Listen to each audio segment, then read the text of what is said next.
आज की इस क्लास में हम मुताला करेंगे बच्चों हमारी दरसी किताब जान पहचान के सबक नंबर 17 का, जिसका उन्वान है रजिया सुल्तान। बच्चों, रजिया सुल्तान हिंदुस्तान की पहली खातून मलिका थी। आपसे पहले जितने भी सुल्तान हुए हैं वो मर्द थे और मर्द ही हिंदुस्तान की सल्तनत को संभालते आ रहे थे। आप पहली खातून थी जो हिंदुस्तान की सुल्तान बनी, हिंदुस्तान की मलका बनी। सुल्तान इल्तुतमिश की आप बेटी थी और इल्तुतमिश गुलाम खानदान के तीसरे सुल्तान थे। गुलाम खानदान जो कुतुबुद्दीन ऐबक ने कायम किया था मोहम्मद गोरी के बाद, उस गुलाम खानदान से आप ताल्लुक रखते थे। इल्तुतमिश आपके वालिद का नाम था। कई औलादे थी, लड़के भी थे, आपकी लड़कियां भी थी, लेकिन वो सब नालायक और नाअहल थे, कमजोर थे। सल्तनत चलाने की सलाहियत उनके अंदर नहीं थी और ये बात सुल्तान इल्तुतमिश भी समझ चुके थे कि मेरे बाद मेरे बेटे इस सल्तनत को सही तरीके से नहीं चला पाएंगे और इस सल्तनत को गर्क कर देंगे। इसीलिए आपने अपनी जिंदगी में ही अपनी बेटी के नाम वसीयत कर दी थी और वसीयत कर दी थी कि रजिया जो है मेरे बाद सुल्तान बनेगी और हिंदुस्तान का मामला, हिंदुस्तान की हुकूमत देखेगी। रजिया को आपके बाद सुल्तान बनाया गया और रजिया हिंदुस्तान की पहली सुल्तान बनी। बहुत ज़हीन थी, बहुत मेहनती थी और हर तरह के हुनर और फ़नून आपको आते थे। कई तरह के कामों में आप माहिर थी और बहुत सलाहियत के साथ आपने सल्तनत के कामकाज को देखा। 3 साल, 3.5 साल के छोटे से वक्फे के अंदर आप हिंदुस्तान की सल्तनत के ऊपर हाकिम रहीं, हुकूमत की, और बहुत अच्छे इंतजामात आपने अपने उस वक्त के ऊपर करे। इस तरह के इंतजाम किए कि रजिया सुल्तान को उनके नाम से आज भी याद किया जाता है। बच्चों, यहां पर सबक को मैंने 2 हिस्सों में तकसीम किया है। पहले हिस्से में हम रजिया सुल्तान के हवाले से बात करेंगे, इस सबक का मुताला करेंगे, और दूसरे हिस्से में सबक से मुतालिक सवालों के जवाबात हासिल करेंगे। तो हम शुरू करते हैं सबक का पहला हिस्सा, हिंदुस्तान की पहली मलका। यह हिंदुस्तान की पहली मलका थी और सुल्तान थी। मलका सुल्तान की जद होती है। सुल्तान मुजक्कर के लिए इस्तेमाल किया जाता है और मोनिस के लिए मलिका। तो आमतौर पर सुल्तान की अहलिया या बीवी के लिए मलका का इस्तेमाल किया जाता है। रजिया सुल्तान अपने आप को मलका कहलाना पसंद नहीं करती थी। आपने अपने नाम के साथ ही सुल्तान जुड़ा, रजिया सुल्तान कहलवाना ही आप पसंद करती थी और रजिया सुल्तान के नाम से ही जानी जाती थी। देखिए बच्चों, किस तरह से इनकी जिंदगी गुजरी। रजिया सुल्तान हिंदुस्तान की पहली मलिका थी जो दिल्ली के तख्त पर बैठी थी। वो दिल्ली के बादशाह इल्तुतमिश की बेटी थी। सुल्तान शमसुद्दीन अल्तमश आपका नाम था और इल्तुतमिश के नाम से आपको जाना जाता था। गुलाम खानदान से आप ताल्लुक रखते थे। आप जब अपनी तारीख की किताबों का मुताला करेंगे तो आप गुलाम खानदान के बारे में भी पढ़ेंगे। तो जब गुलाम खानदान के बारे में पढ़ें तो इतनी वजाहत के साथ वहां पर रजिया सुल्तान की कहानी नहीं मिलेगी।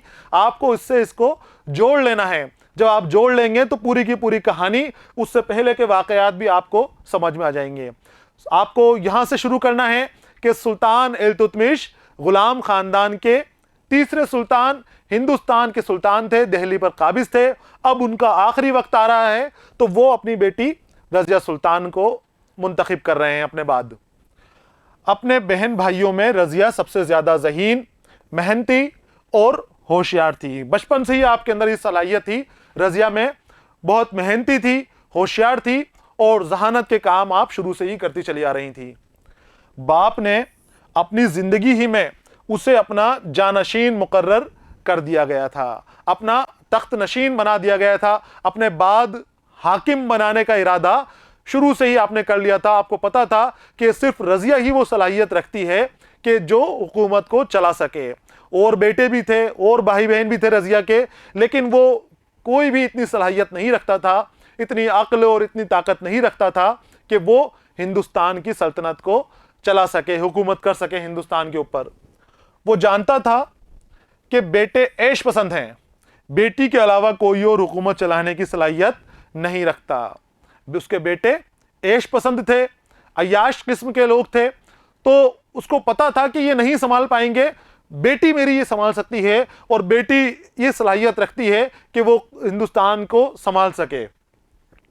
उसने अपने आखिरी दिनों में चांदी के सिक्के पर रजिया का नाम भी शामिल कर लिया था। जो सल्तनत के सिक्के होते हैं बच्चों, उस वक्त जो सिक्के चलते थे वो चांदी के सिक्के चलते थे और उसके ऊपर सुल्तान की मोहर होती थी, सुल्तान का नाम होता था, निशान होती थी, अलामत होती थी, जिससे वो पता चल जाता था कि इस दौर का सिक्का है। इल्तुतमिश के दौर के भी सिक्के थे।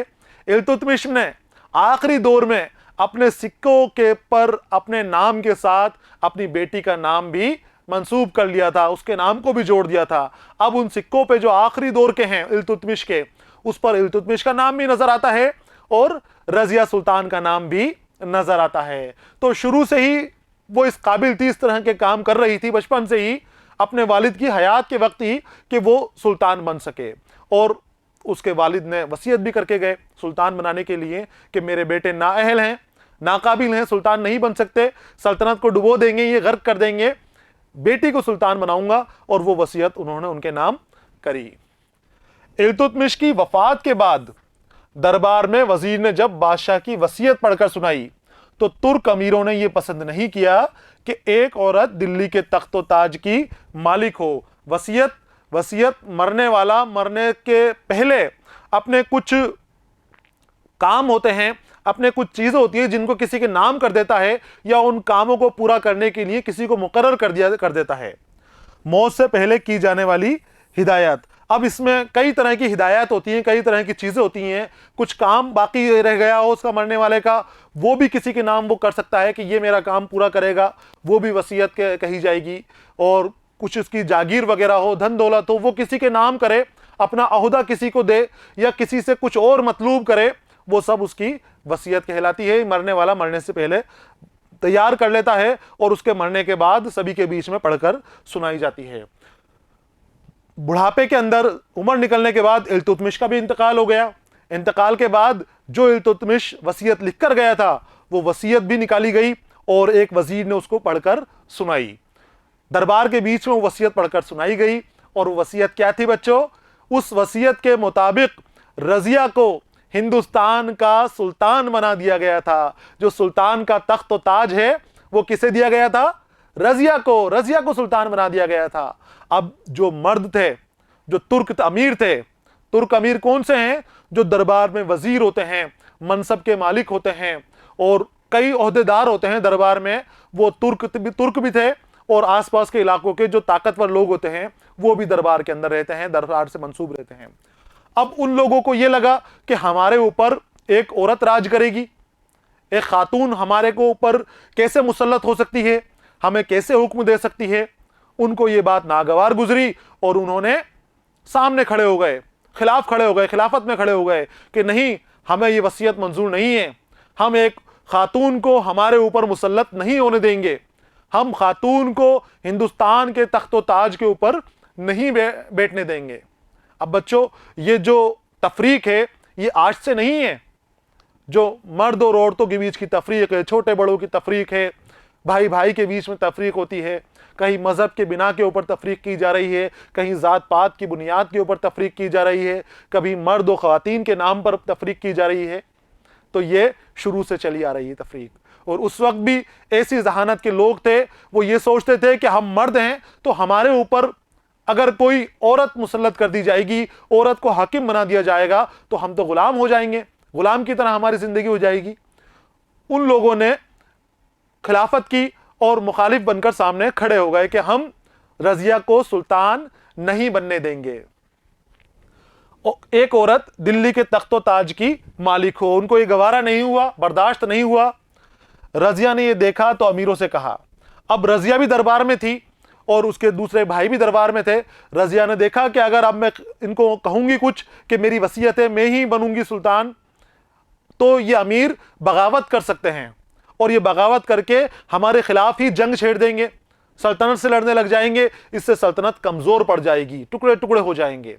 तो उसने बगावत को रोकने के लिए, उन नाराज सरदारों को मनाने के लिए कहा, चलो भाई ठीक है, तुम खवातीन के नीचे काम करना नहीं चाहते, तुम एक खातून के सुल्तान बनने से डरते हो, कोई बात नहीं, मेरा भाई है, इस मेरे भाई को मैं सुल्तान नामजद करती हूं, मेरी जगह मेरा भाई सुल्तान बन जाएगा। और उसने अपने भाई रुकनुद्दीन को सुल्तान बना दिया। रुकनुद्दीन सोतेला भाई था, हालांकि नाअहल थे, नाकाबिल था, लेकिन उस वक्त बगावत को दबाने के लिए रजिया सुल्तान अगर नहीं करती ऐसा, खुद अड़ी रहती, जिद कर लेती कि मैं ही सुल्तान बनूंगी, मेरी वसीयत है, मेरे बाबा मुझे तख्त व ताज देकर गए हैं, वो हिंदुस्तान के सुल्तान थे, तो बगावत होती और जंग के हालात भी पैदा हो जाते। तो उसने उन बातों से परहेज किया, जंग से परहेज किया, बगावत को पैदा नहीं होने दिया और उन लोगों के सामने ये बात मान ली कि तुम चाहते हो कि कोई आदमी ही आपका सुल्तान बने, तो ये मेरा भाई है रुकनुद्दीन, इसे हम सुल्तान बना देते हैं और इसके मातहत आप भी इसके मातहत आ जाते हैं और मैं भी इसके मातहत काम करूंगी।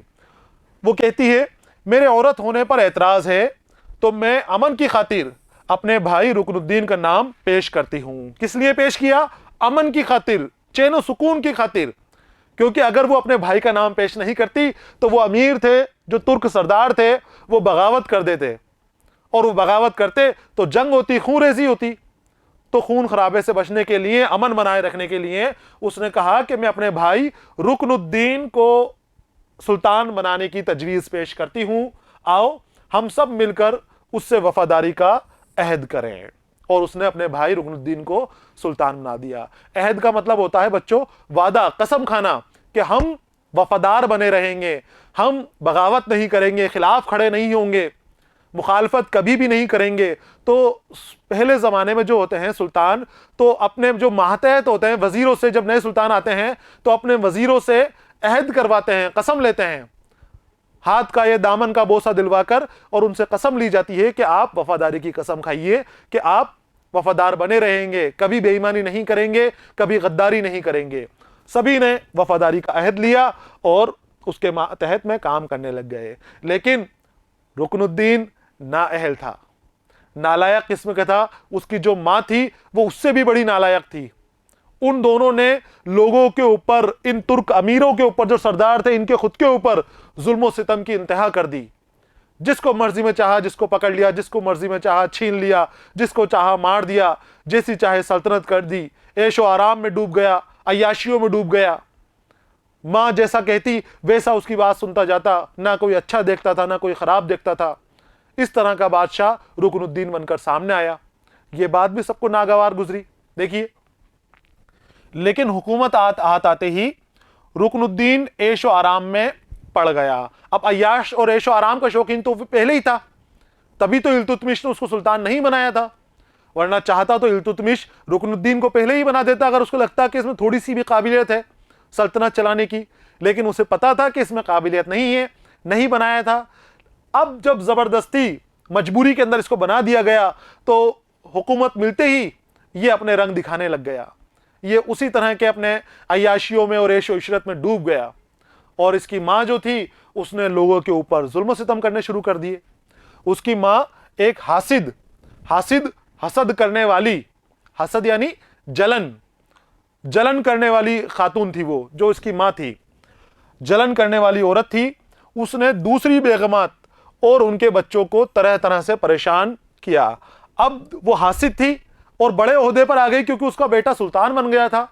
तो जो महल की दूसरी बेगमात थी, उन बेगमात और उनके बच्चों को इसने परेशान करना शुरू कर दिया। ये अपने रुतबे की धौंस जानने लग गई। कोई अगर इसके खिलाफ खड़ा होता तो उसे कत्ल करा दिया जाता और हर शख्स को अपने नीचे दबा के रखती थी। हर शख्स को अपनी मर्जी से काम के लिए इसने मुकर्रर कर रखा था। तो बात ज्यादा बढ़ गई और ज्यादा जुल्म सितम जब इंतहा हो जाती है, बढ़ते जाते हैं, तो उसकी कज़ा भी पास आ जाती है, वो जुल्म सितम खत्म भी हो जाते हैं। जब कोई चीज ज्यादा ऊपर जाती है तो उसकी पस्ती भी मतलब करीबी होती है, वो नीचाई भी उसकी करीबी होती है। तो इसने जुल्म सितम बहुत ज्यादा कर दिए, बहुत ज्यादा लोगों को परेशान करने लगी। जो आवाम थी वो भी परेशान हो गई, दिल्ली की आम जनता इनसे परेशान हो गई। इस तरह के इन्होंने हालात कर दिए। तो आवाम ने इनके खिलाफ बगावत कर दी, आवाम ने बगावत कर दी, सब खड़े हो गए और इनको गिरफ्तार करके, दोनों माँ बेटे को, सुल्तान रुकनुद्दीन और उसकी वालिदा को गिरफ्तार करके मौत के घाट उतार दिया, मार दिया। आवाम ने ही इनको मार दिया, किसी और की जरूरत ही नहीं पड़ी। इस तरह के इन्होंने हालात दिल्ली में पैदा कर दिए थे। वो सौतेली बेटी रजिया की मकबूलियत से जलने लगी थी। अब हासिद थी, लोगों को तो परेशान कर रही थी, साथ ही रजिया से भी उसको जलन होने लग गई थी, रजिया से भी परेशान हो गई थी। मगर जल्दी ही रुकनुद्दीन अपनी ऐश पसंदी और अपनी मां की ज्यादतियों की वजह से इस कदर बदनाम हो गया कि दिल्ली के लोगों ने उसको गिरफ्तार करके मौत के घाट उतार दिया। मैंने कहा कि जब रस्सी को ज्यादा खींचा जाता है तो वो टूट जाती है। जिस चीज को ऊंचाइयों पर जाती है तो आखिर ऊंचाई पर जाने के बाद एक हद होती है, और उस हद के बाद जब वो हद पार हो जाती है तो वो चीज वापस पस्तियों की तरफ लौट आती है, वापस नीचाइयों के अंदर वो चली जाती है। तो ऐसे ही जब जुल्म सितम की हद हो जाती है, उसकी इंतहा हो जाती है, तो फिर उसका खात्मा भी हो जाता है, जालिम का खात्मा भी हो जाता है। यहां भी इन्होंने बहुत जुल्म सितम किए, जो दरबारी थे उनके ऊपर भी जुल्म किए, मां और बेटो दोनों ने ही लोगों के ऊपर जुल्म किए। रजिया सुल्तान को तरह तरह से परेशान किया गया। महल के जो दूसरे बेगमात के बच्चे थे और बेगमें थीं, उन बेगमों को भी परेशान किया गया, उनके बच्चों को सताया गया। दिल्ली की आवाम परेशान हो गई, बगावत कर दी और इन दोनों को मौत के घाट उतार दिया, गिरफ्तार करके दोनों को मार दिया गया। दिल्ली की आवाम रजिया की खूबियों और इल्तुतमिश की वसीयत से वाकिफ थी। अब यह बात सबको पता थी कि इल्तुतमिश सुल्तान जो हैं पहले वसीयत कर चुके हैं कि मेरे बाद रजिया सुल्तान बनेगी, रजिया को तख्त पर नशीन करना है। वो पहले ही इस बात की वसीयत कर गए थे और सभी इस वसीयत के बारे में जानते थे, लेकिन शुरू में सभी को ये लग रहा था कि क्या हम एक खातून के नीचे काम करेंगे, एक खातून हमारी हुक्मरां होंगी, तो इस बात को बर्दाश्त नहीं कर पा रहे थे। इसीलिए उन्होंने मिलकर रुकनुद्दीन को तख्ते पर बैठा दिया। लेकिन रजिया की काबिलियत से भी सब वाकिफ थे। उनको पता था कि रजिया चाहे खातून हो लेकिन एक मजबूत खातून है, रजिया में वो सारी खूबियां हैं जो एक सुल्तान में होनी चाहिए। ये सल्तनत को संभालने की सभी सलाहियत को अपने अंदर रखती है, अपने इसके अंदर मौजूद है सारी सलाहियत, ये हमारी सुल्तान बन सकती है। और फिर दिल्ली के लोगों ने ही रजिया को सुल्तान बना दिया, तख्त के ऊपर बैठा दिया। उनमें एक बुजुर्ग सूफी काजिमुद्दीन जाहिद ने रजिया की तख्त नशीनी का ऐलान कर दिया। ये नाम बच्चों आपको याद रखना है। दिल्ली की अवाम ने रजिया सुल्तान के भाई जो सुल्तान बनाया गया था रुकनुद्दीन और उसकी वालिदा को कत्ल कर दिया। कत्ल करने के बाद अब सुल्तान की जरूरत पड़ी कि अब किसे सुल्तान बनाया जाए। तो और भी भाई बहन थे, दूसरे भाई भी थे, लेकिन सबको पता था कि जैसा रुकनुद्दीन है वैसे ही उसके दूसरे भाई हैं, तो उनको ना बना के सबने रजिया सुल्तान को हुक्मरान बना दिया। उसके अंदर एक सूफी बुजुर्ग थे जिनका नाम था काजिमुद्दीन जाहिद, ये भी दिल्ली में ही थे। इन्होंने लोगों को तैयार किया, मनाया कि खातून है लेकिन ताकतवर है, कुव्वत रखती है, सलाहियत रखती है हिंदुस्तान की सल्तनत चलाने की, तो इसे आप हुकूमत पर फाइज कीजिए, इसे तख्त पर फाइज कीजिए। लोगों ने सूफी की बात मानी, सूफी साहब की बात मानकर सबने मिलकर रजिया सुल्तान को तख्त पर फाइज करने में मदद की और रजिया हिंदुस्तान की सुल्तान बन गई, रजिया सुल्तान के नाम से जानी जाने लगी। तख्त नशीन होने पर, तख्त नशीन माने तख्त के ऊपर फाइज होने पर, जम जाने पर रजिया ने अहद किया। अब रजिया ने एक अहद किया है, कसम खाई तख्त पर बैठने के बाद। वो कसम क्या थी? क्योंकि रजिया का भी दिल टूट चुका था कि जब उनको ये कहा गया कि खातून हमारे ऊपर मुसल्लत होगी, हमें खातून के नीचे काम करेंगे, इस तरह की बातें जब रजिया ने सुनी तो उसका भी दिल टूट गया था। तो अब की बार वो सुल्तान तो बन गई, लोगों ने उसे सुल्तान तो बना दिया, लेकिन उसने अपने मन ही मन एक कसम खाई। वो कसम क्या थी? मैं आवाम की भलाई और सल्तनत की तरक्की के लिए काम करूंगी। मैं उस वक्त तक चैन से नहीं बैठूंगी जब तक ये साबित ना कर दूं कि मैं मर्दों से कम नहीं। और रजिया ने तख्त नशीनी के बाद निहायत बहादुरी से मुश्किलों का डटकर मुकाबला किया।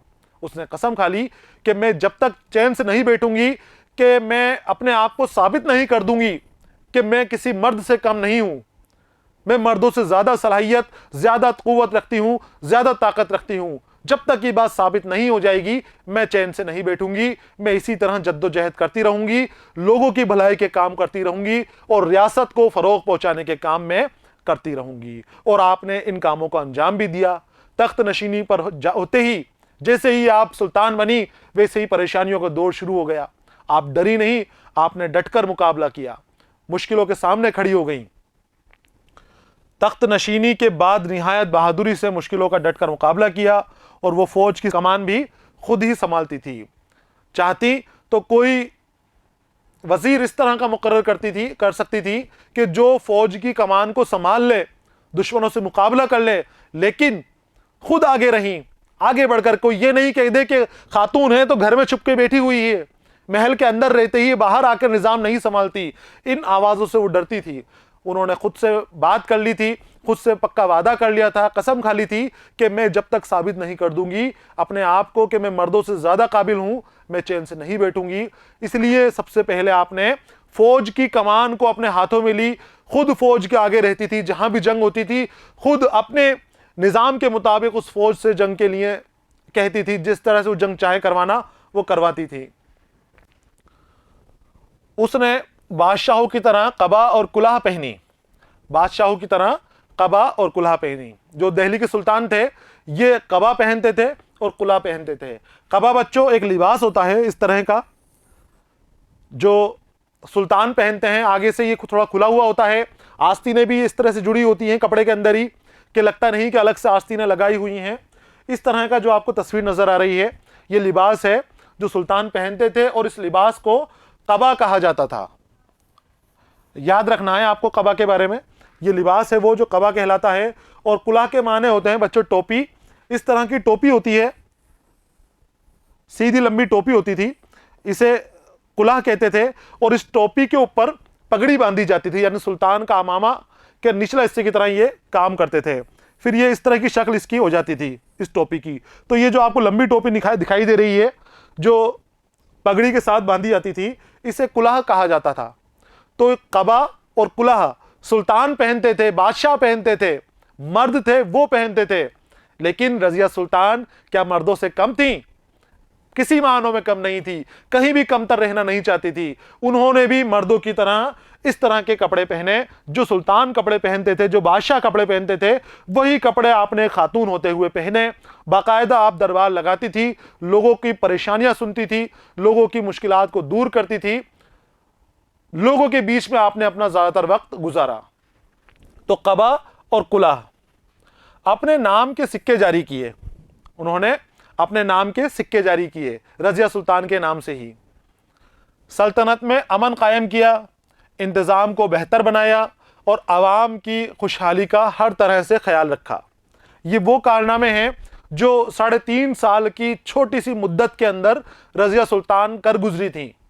वो सारे कारनामों की लिस्ट आपको दी जा रही है, ये इसको आपको देख लेना है कि इतनी कम मुद्दत के अंदर इतने बड़े बड़े कारनामे रजिया सुल्तान कर चुकी थी। उन्होंने अमन कायम कर दिया था। जो अफरा तफरी का माहौल था सुल्तान इल्तुतमिश की इंतकाल के बाद, उनकी वफात के बाद अफरा तफरी का सा आलम हो गया था। कई सरदार मुखालफत कर रहे थे, कई अमीर मुखालफत कर रहे थे, उनको सबको आपने साथ लेके, किसी को ताकत से, किसी को समझाइश से, जैसे वो मान सकता था वैसे उसको मनाया और अमन कायम कर लिया। रियासत के इंतज़ाम को बेहतर बनाया, आवाम की खुशहाली के लिए नए नए तरीके ईजाद किए, किस तरह से मेरी आवाम खुशहाल ले सकती है, उनकी आमद बढ़ाने के उन्होंने जरिए निकाले। तिजारत को फ़रोग दिया, तिजारत यानी ख़रीदारी और बेचना, तिजारत को आपने फ़रोग दिया, सड़कें बनवाई, दरख्त लगवाए और कुएं खुदवाए। उसने मदरसे और सरकारी कुतुबखाने भी कायम किए। ये बहुत बड़ा काम है कि इतनी कम मुद्दत के अंदर कोई इतने सारे काम कर दे। दरख्त लगवाना बहुत बड़ा काम है, सड़कें बनवाई। उस दौर में सड़कें बनवाना वो भी अपने आप का बड़ा काम है, बड़ी मिसाल, बहुत कम मिसाल मिलती है इस तरह के कामों की। साथ ही लाइब्रेरियां आपने बनवाई, कुतुबखाने यानी लाइब्रेरियां, और मदरसे खुलवाए जिसके जरिए तालीम हासिल की जा सके और तालीम के मैदान में भी सभी आगे बढ़ सकें। रजिया सुल्तान को खुद भी पढ़ने लिखने का शौक था, वो खुद भी आलिमा थी, खुद भी पढ़ती थी, लिखती थी, और लोगों के पढ़ने का इंतज़ाम भी आपने किया। स्कूल वगैरह, मदरसे वगैरह खुलवाए और उनकी तालीमात का इंतज़ाम किया, लाइब्रेरियाँ खुलवाई, कुतुबखानों में लोग पढ़ सकें। वो अच्छी घुड़सवार भी थी और जंगी असलहों के इस्तेमाल का हुनर भी आता था। जंगी असलहे यानी वो सामान जिसके ज़रिए जंग लड़ी जाती है, तलवारें वगैरह, मंजलिकें जो उस वक्त होती थी जिनसे जंगें लड़ी जाती थी, वो जंगी असलहे हैं। तो आपको जंगी असलहों को इस्तेमाल करने का हुनर भी आता था। हुकूमत बंगाल से सिंध तक फैली हुई थी। अब उनकी हुकूमत बड़ी हो गई क्योंकि बहुत अच्छा निज़ाम, बहुत अच्छा सलाहियत की थी आपके अंदर चलाने की, अच्छा इंतजाम आपने कर रखा था, तो आपकी सल्तनत बढ़ती गई और बढ़ते बढ़ते एक कोना आपका सिंध पहुंच गया और दूसरा कोना बंगाल पहुंच गया। यानी सिंध पाकिस्तान का जो हिस्सा है, यहां से लेकर आप बंगाल के हिस्से तक, बांग्लादेश के हिस्से तक आ जाइए, इतने बड़े हिस्से के अंदर रजिया सुल्तान की हुकूमत फैल गई थी। कुल्हा के माने हम देख चुके हैं। आगे आते हैं। रजिया सुल्तान बाकायदा दरबार लगाती थी, उसने बराबरी और भाईचारे को आम किया। रजिया सुल्तान ने हुकूमत के इख्तियारात को 40 अमीरों में बांटा, जिनसे वो मुल्की मामलात में मशवरा करती थी। आपने खास तवज्जो दी इंतजामात के ऊपर, हुकूमत के निज़ाम के ऊपर खास तवज्जो दी। इस तरह से निज़ाम को बनाया कि सभी की बात, नीचे से नीचे तबके से बात उठकर दरबार तक आ सके और दरबार का कोई पैगाम हो, कोई संदेश हो, वो पूरे मुल्क के अंदर फौरन फैल सके। इस तरह के इंतजामात आपने किए थे, निज़ाम इस तरह से बना दिया था। बाकायदा दरबार लगाती थी, क्योंकि कुला और कुबा पहनकर दरबार के बीच में, लोगों के बीच में बैठती थी, फरियाद सुनती थी। सुल्तान थी, वो सुल्तान की तरह ही रहती थी। बराबरी और भाईचारे को आपने आम किया है, तफरीक को खत्म करने की कोशिश की, क्योंकि तफरीक की वजह से होने वाली परेशानियों को आप देख चुकी थी, उसको महसूस कर चुकी थी। तो आपने वो कोशिशें की कि कौम में, मुआशरे में तफरीक खत्म हो जाए, भाईचारे को आपने आम किया। और ख़ास जो आपकी काम है वो ये है कि आपने अपने मुल्क के इंतज़ामात को 40 अमीरों में बांट दिया। अब 40 अमीरों के ज़रिए, यानी कि अलग अलग उनके वज़ीर बना दिए गए और उन वज़रा के ज़रिए वो अपने निज़ाम को चलाती थी। तो 40 अमीरों में बांटा, जिनसे वो मुल्की मामलात में मशवरा करती थी। अलग अलग मौजू अलग अलग वज़ीर को दे दिए गए और वो 40 वज़ीरों 40 मौजू के ऊपर गुफ्तगू करते थे, उनको बताते थे कि क्या करना है, आगे क्या किस तरह के बदलाव हो सकते हैं। हर तरह की मालूमात इन 40 अमीरों के ज़रिए रज़िया सुल्तान को मिल जाया करती थी। उसने मीर आखूर का सबसे बड़ा ओहदा एक हबशी गुलाम याकूत को दिया, क्योंकि वो ईमानदार और जफाकश था। अब मीर आखूर का एक ओहदा था जो सबसे बड़ा माना जाता था। मीर आखूर, आखूर के माने होते हैं बच्चों अस्तबल के या घुड़साल के, जहां घोड़ों का इंतजाम रखा जाता है। तो अस्तबल का मीर था, जो अस्तबल का अमीर था, इस ओहदे का नाम था मीर आखूर। और ये जो ओहदा है ये सबसे बड़ा माना जाता था और इस ओहदे को तुर्क अमीर ही हासिल करते थे। तुर्क अमीर ही इस ओहदे के ऊपर फाइज होते थे, उनके अलावा कोई नहीं इस ओहदे पर आता था। लेकिन रज़िया सुल्तान ने मीर आखूर का ओहदा एक हबशी गुलाम याकूत को दे दिया। हबशी कौन होता है बच्चों? हबशी होता है हब्श के रहने वाले। जुनूबी अफ्रीका का एक मुल्क है, हब्श नाम है उसका, और अफ्रीका का एक मुल्क है। उस हब्श के रहने वाले या उससे ताल्लुक रखने वाले लोगों को हबशी कहा जाता है। इनके दरबार में भी एक हबशी था, हब्श का रहने वाला था, नाम था जमालुद्दीन याकूत, और ये इनका गुलाम था। इस गुलाम को, क्योंकि ये जफाकश था और ईमानदार था, जफाकश यानी मेहनत करने वाला, ईमानदार बना रहने वाला, जफा करने वाला, अपने काम से ईमानदारी से काम करने वाला। तो इस ईमानदार हबशी गुलाम को आपने, क्योंकि आप देख चुके हो कि वो बराबरी का रुख इख्तियार करती थी, भेदभाव नहीं करती थी किसी भी चीज के अंदर, तफरीक नहीं करती थी, आपसी भाईचारे को आपने बढ़ावा दिया था। तो रंग और रूप पे, शक्ल के बुनियाद पर भी आप तफरीक नहीं करती थी। एक हबशी गुलाम था लेकिन ईमानदार था, मेहनतकश था, आपने उसे अपनी रियासत में सबसे बड़ा ओहदा दे दिया। उस गुलाम को आपने मीर आखूर का ओहदा दे दिया। अब यह ओहदा जब मीर आखूर का हबशी गुलाम को दे दिया गया तो वही तुर्क अमीर फिर नाराज हो गए, जो आपकी गुलामी कबूल करने के लिए तैयार नहीं थे, आपको सुल्तान बनाने के लिए तैयार नहीं थे। वही अमीर तुर्क इस बात से नाराज हो गए, हमसे बड़ा ओहदा एक हबशी गुलाम को दे दिया गया है, अब हमें गुलाब के नीचे काम करेंगे, एक हबशी के रहने वाले वाशिंदे से के नीचे काम करेंगे हम, ऐसे कैसे चलेगा। वो फिर नाराज हो गए और उन्होंने अब की बार जो नाराजगी थी, इन्होंने इस नाराजगी को रज़िया के खिलाफ इस्तेमाल किया और रज़िया से सल्तनत लेने की, छीनने की जद्दोजहद करनी शुरू कर दी, बगावत करने की शुरुआत कर दी। यह अहम ओहदा अब तक सिर्फ तुर्क अमीरों को मिलता था। यह बात तुर्क अमीरों को पसंद नहीं आई कि कोई हबशी हमारे ऊपर कैसे रह सकता है। उन्होंने रज़िया को तख्त से उतारने की साजिश की और भटिंडा के गवर्नर अल्तूनिया को बहकाकर बगावत करवा दी। अब वो साजिश करने लग गए। जो तुर्क अमीर थे नाराज हो गए। वो नाराज होने के बाद, जो उस वक्त बच्चों नाराज होते थे ना, जितने भी वजीर होते थे, जब नाराज होते थे तो नाराजगी का माने बगावत होती थी। वो बगावत करने पर उतर जाते थे। उनकी सबकी अपनी अपनी फौजें होती थी, उन फौजों के मालिक होते थे, और फौजों के मालिक होने की वजह से उनको दरबार में ऊंचे ओहदे मिलते थे।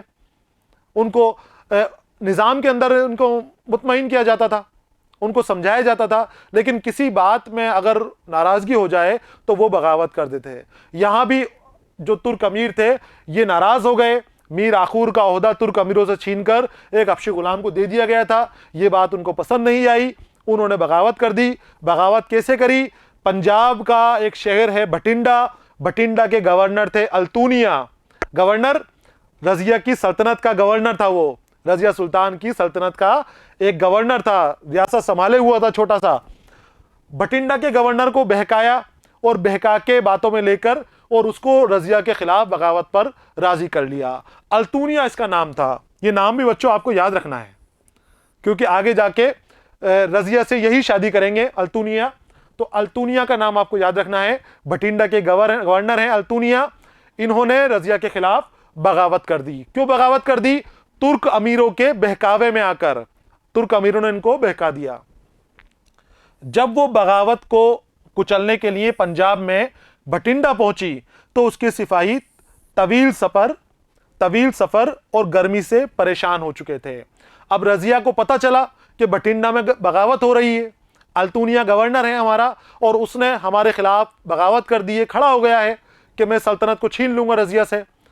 रजिया उस बगावत को कुचलने के लिए अपने सिपाहियों को, अपनी फौज को लेकर आगे बढ़ी और चलती रही बगैर आराम किए वो भटिंडा की सरहद तक पहुंच गई।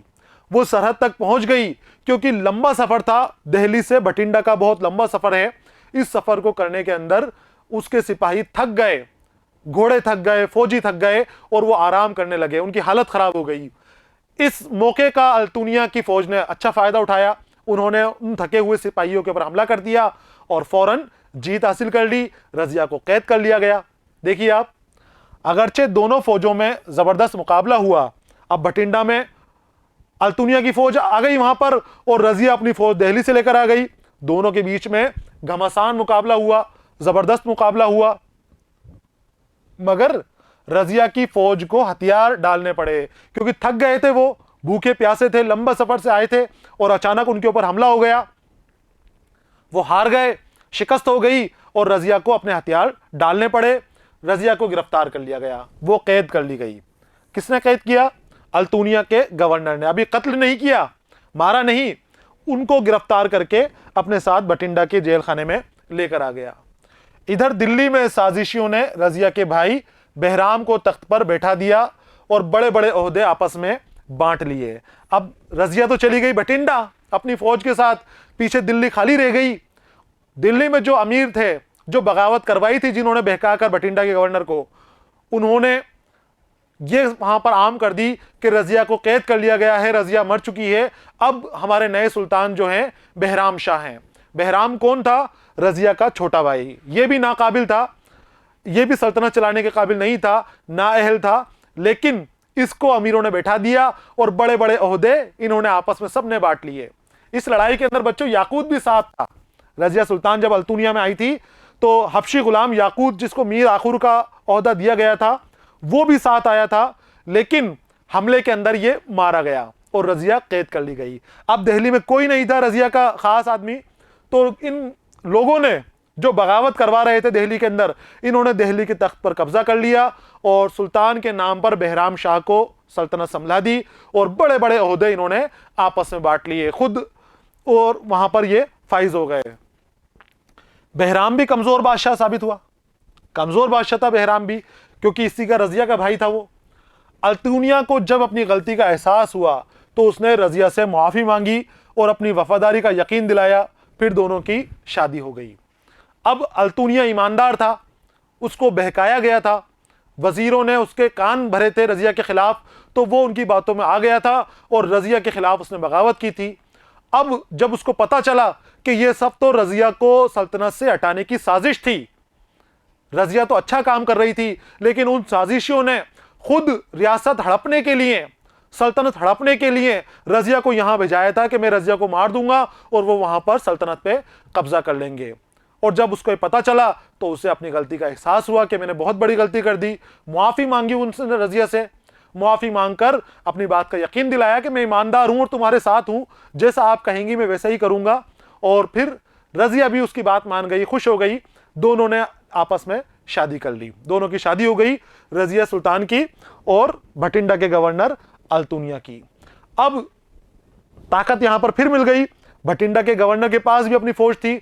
इसने रजिया के साथ मिलकर रजिया को दोबारा दिल्ली के तख्त पर बैठाने का इरादा किया कि मेरी गलती की वजह से, मेरी वजह से दिल्ली का तख्त छूट गया है, सल्तनत छिन गई है, इनका भाई फाइज हो गया है और वो गद्दार अमीर जो ओहदा बांट के, बड़ा बड़ा ओहदा बांट के रियासत के ऊपर काबिज हो गए हैं।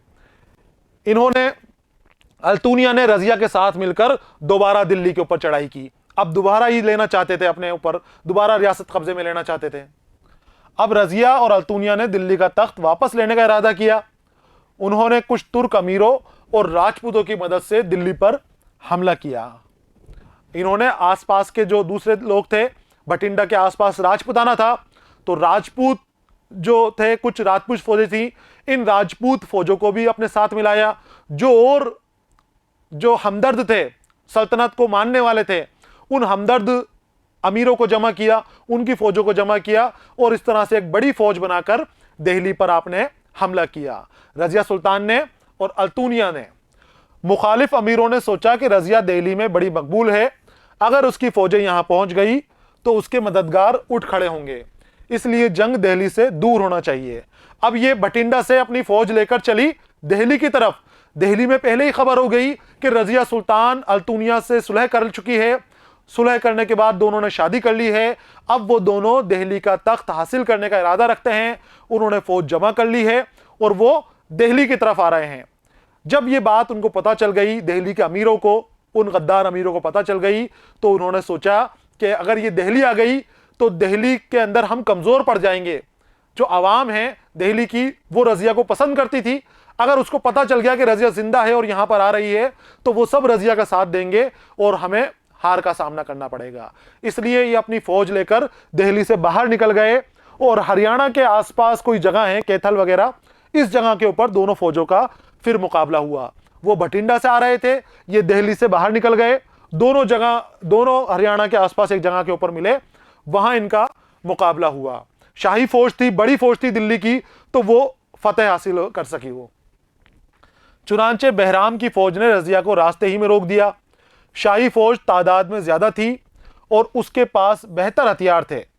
घमासान की लड़ाई हुई। रजिया ने बड़ी हिम्मत दिखाई, लेकिन उसे शिकस्त हुई और उसे कत्ल कर दिया गया। दोनों के बीच में लड़ाई हुई। अब मैंने आपको बताया कि शाही फौज थी जो ताकत में भी बड़ी थी, बहुत सारे हथियार थे, असलहा भी खूब था और तादाद भी बहुत ज्यादा थी। रजिया की फौज उसके सामने नहीं टिक सकी और रजिया की फौज को हार का सामना करना पड़ा। रजिया की शिकस्त हुई और सुल्तान बहराम जो दिल्ली पे उसका भाई था, इसकी फतेह हुई। रजिया को कत्ल कर दिया गया। कत्ल करने के बारे में भी अलग अलग कहा जाता है। कुछ लोग कहते हैं कि ये वहां से भागे और कैथल के पास ही एक जगह के ऊपर आराम कर रहे थे, जहां डाकुओं ने इनका कत्ल किया। कुछ तारीख गो कहते हैं कि ये भागते हुए रियासत टोंक की तरफ चले गए और वहां पर बाद में खुद की मौत मरे बगैर किसी कत्ल किए। राजपूतों ने इनको पनाह दी।